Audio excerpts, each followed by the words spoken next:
தமிழர்களின் பாரம்பரிய கலைகளில் ஒன்றுதான் சிலம்பம். கடந்த சில ஆண்டுகளாக சிலம்பம் கற்பவர்களின் எண்ணிக்கை அதிகரித்து வரும் நிலையில் அதை பற்றி விளக்குகிறது இந்த செய்தி தொகுப்பு. உழவு, வீரம், விளையாட்டு இந்த மூன்றுடன் நெருக்கமான தொடர்புடையது தற்காப்பு கலையான சிலம்பம். வாள் வீசுதல், அம்பு எறிதல், இதர பிற கூரான ஆயுதங்களை பயன்படுத்துதல் என எல்லா தற்காப்பு கலைக்கும் தாய் என்றால் அது சிலம்ப கலைதான் என கூறப்படுகிறது. பெருமை மிகு சிலம்ப கலையை கற்பிப்பதை வாழ்நாள் லட்சியமாக கொண்டிருக்கிறார் சேலம் திருவாக்கவுண்டனூர் பகுதியைச் சேர்ந்த பிரான்சிஸ்.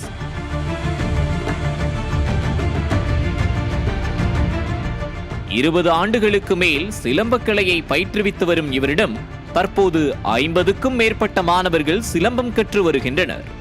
அதில் பெரும்பாலானோர் பெண் குழந்தைகள். பெண்களுக்காக தான் இந்த விளையாட்டையே நாங்கள் கையில் வச்சுருக்கிறோம். அதுவும் குறிப்பாக அந்த பாலியல் வன்கொடுமை இப்போ நிறைய இடங்களில் பெண் குழந்தைக்கு எதிரான ஒரு விஷயம் நடைபெற்று இருக்குது. ஸோ அதனால் நாங்கள் குறிப்பாக இந்த விஷயத்தை பெண் குழந்தைக்கு நாங்கள் இந்த விளையாட்டை நாங்கள் குழந்தைங்களுக்கு கொடுக்கணும் அப்படின்ற நோக்கத்தில் நாங்கள் இதை போயிட்டுருக்கிறோம். இப்போ பெண் குழந்தைங்களும் இந்த விளையாட்டு மேலே ரொம்ப அக்கறை எடுக்கிறாங்க, நல்லா விளையாடுறாங்க.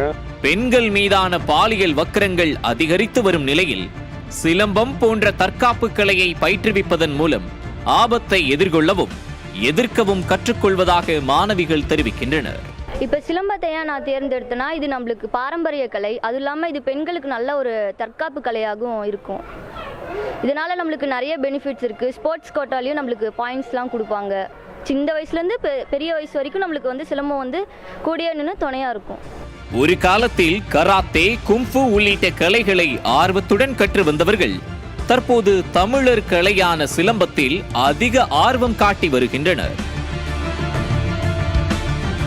கடந்த ஆட்சியில் அங்கீகரிக்கப்பட்ட 41 விளையாட்டுகளில் சிலம்பத்திற்கும் அங்கீகாரம் வழங்கப்பட்டது. இதன் மூலம் 3% இடஒதுக்கீட்டில் சிலம்ப வீரர்களும் பயன்பெற்று வருகின்றனர்.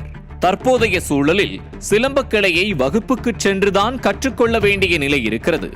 அரசின் பள்ளி, கல்லூரிகளில் சிலம்ப பயிற்சியை கட்டாயப்படுத்தினால் இந்த கலை அழிந்து போகாமல் பாதுகாக்க முடியும் என தமிழ்நாடு அரசிற்கு பிரான்சிஸ் கோரிக்கை வைக்கின்றார். நியூஸ் ஜே செய்திகளுக்காக செய்தியாளர் மதியழகன்.